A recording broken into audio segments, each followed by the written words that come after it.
Okay, got a really cheapy pair of goggles here. These are about £30. They do work on 5.8 gigahertz. You actually have two antennas with it as well. And I'm pretty impressed with them, to be perfectly honest. And I'm going to compare them up to a £300 pair of goggles I've got and see how we get on. So first things first, what do you get with it? You get a couple of cables. You get a USB to micro USB cable, and that's how we charge it in there. And also you get an AV in or out, it says, which is kind of unusual. Most of them just have AV in, so like you would sit and watch a movie on them. You definitely wouldn't, not with the screens that come on any of my FPV goggles, I must admit. But the AV out is quite handy. If you've got a separate DVR recorder, you could actually record your footage as well, so I think it's quite a nice little thing. I can't test it because I don't actually have an external DVR. All my DVRs are built into my goggles. Your menu system is really simple, and I'll run through that in a minute. And charging, like I say, is with USB, so you can, mains adapter, your computer, your laptop, or in your car, or I use a power bank when I'm out and about. And you just simply plug it in. It's a micro USB on the other end, so probably loads of those cables floating around. And you get a red LED when it's charging, and it takes about 2.5 hours to fully charge up, and then it goes off when it's fully charged, which is good. It's got a 1200 milliamp hour single cell battery all built in, and I haven't taken these apart to check anything on them. The other thing you get with it is a good set of instructions, and they are good actually. Very simple. I mean, it's literally a very small pamphlet, but it does run through everything on there, and the translation from Chinese to English is good. Runs through all the specs as well. We're only looking at 480 by 320 on the resolution, but my important thing with any things like this is, are they good to wear? Do they fit? Do you get any light leak with them? And can you actually fly with them? That's the most important thing to me. There's people running through specs and taking things apart and everything. All I want to know is, does it work? And if it's cheap and it works, I like it even more. With all box goggles, I have to do a little modification. I attach reading glasses, and with this one I've just literally taped a couple of the lower grade ones together, and they actually just fit in really nicely. I just cut the ends off, and they almost sort of float in there, so when I put my head in, they're really comfortable actually. I don't even notice they're there, and the screen is lovely and sharp. Now, when I've done this on some of the other box goggles, the cheap ones, you literally just see every pixel. You get that effect with this, but it's not as bad as the others. I must admit, I'm quite impressed with the res on this, and like I say, it's the flying experience I'm after, and that's what we'll do when I actually get it out on a flight. I've done a video of how to actually fit these, but I mean, these are really easy, and like I say, with floating around. I've had a mate have a go with them, and he doesn't need glasses. He's actually lucky, his eyes are absolutely fine. He's got 20/20 vision, and he said it looks absolutely sharp to him. So what am I going to compare these up to? I'm going to compare them up to a pair of Sky Zones. I think these are the I think these are Sky 02 V Plus or something or other.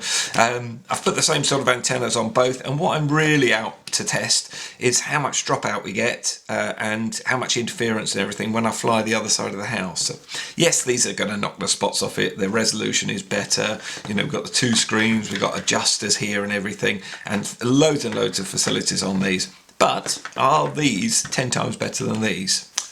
The menus are really easy to access. You've got these 4 buttons down here. Basically press this one and it accesses the menu, and then you use these ones to dial it up and down. And it does actually work, the brightness and contrast. I've had some of the cheap ones, it really doesn't make a lot of difference. You play around with them and you don't seem to get any difference whatsoever.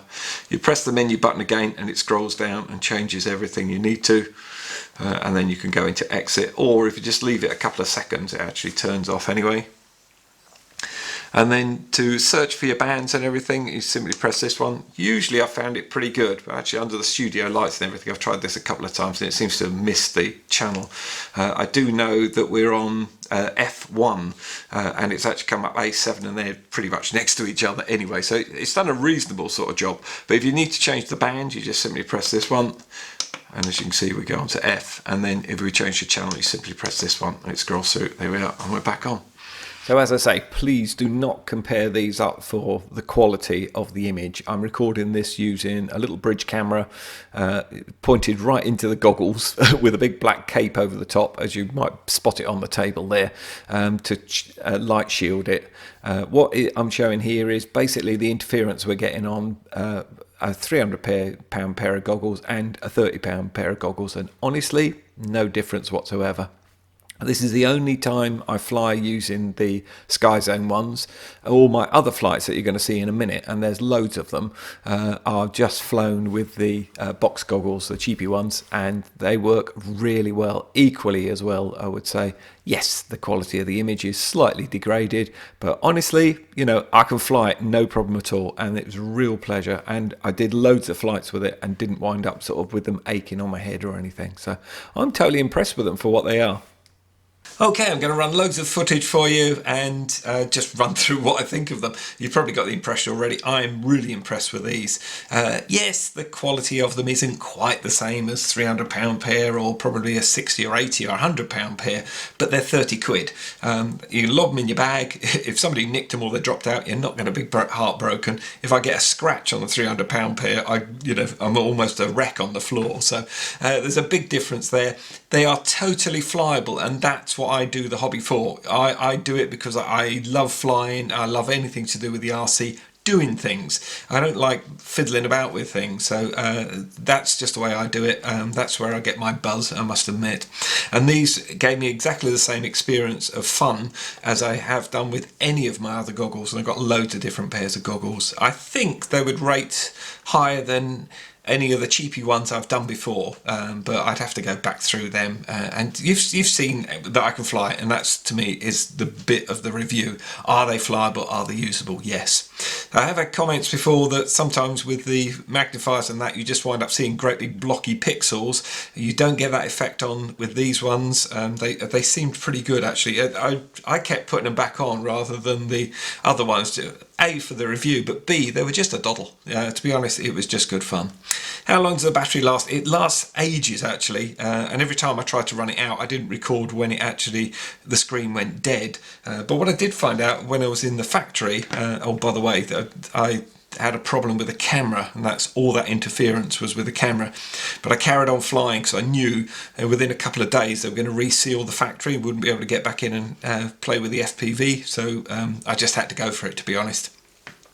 If you're low on power and you've got a power bank with you, you can plug it in. They give you a really long cable, pop that in your pocket, and then it will just run basically forever until your power bank runs out. So there is no issue for me with it actually running out of power when you're out. They do last ages on the 1200 milliamp hour as well. All in all, I really like it. Hope you enjoy the footage. Hope you enjoyed the review. And if I can find a little DVR recorder, I'll put a link down in description for you. So hopefully, I don't know if it works, I haven't tried it, but if that does work, it makes them even better, and they're not expensive to buy those. So there we go. So I hope you enjoyed it, like I say, and I'll see you on the next one.